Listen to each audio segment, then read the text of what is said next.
नाजरीन, अभी आप एक वीडियो देखेंगे। मुझे यकीन है ये वीडियो मौजूदा मुल्क की हालात के मुताबिक आपके लिए काफ़ी मददगार साबित होगी। और इस वीडियो पर जाने से पहले मेरी आपसे दरख्वास्त है, अगर आपने अभी तक हमारे चैनल को सब्सक्राइब नहीं किया तो आप इसको सब्सक्राइब लाजमी कर लें। आपकी स्क्रीन पर इस वक्त सुरंग निशान नज़र आ रहा है, आप उसको पुश कर दें और ये जो घंटी का निशान है इसको भी टच कर दें। ये चैनल इंशाल्लाह आपके हर मसले में आपकी रहनुमाई करेगा और आपकी ज़िंदगी बदल देगा, ये मेरा दावा है।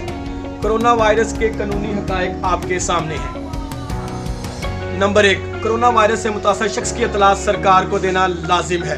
नंबर 2, अगर किसी शख्स को कोरोना है और वो अपनी बीमारी छुपाकर आज़ादाना घूमता है तो 6 माह तक कैद की सज़ा हो सकती है।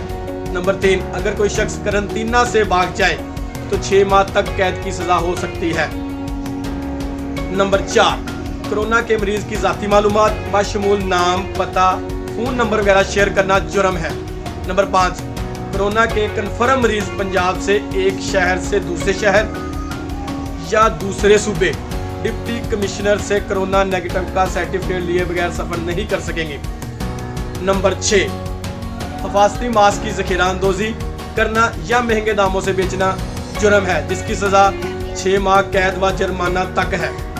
नंबर 7, दफ़ा 144 की खिलाफ वर्जी करने वाले के खिलाफ ताज़ीरात पाकिस्तान के तहत FIR दर्ज होती है, जिसकी सज़ा 6 माह कैद या 3000 रुपये जुर्माना तक है और मज़ीद ये नाकाबिले ज़मानत जुर्म है। और इसी के साथ आपकी ज़िंदगी के दरपेश तमाम मसाइल क्या हो सकते हैं और हम आपको आने वाली वीडियो में बताएंगे।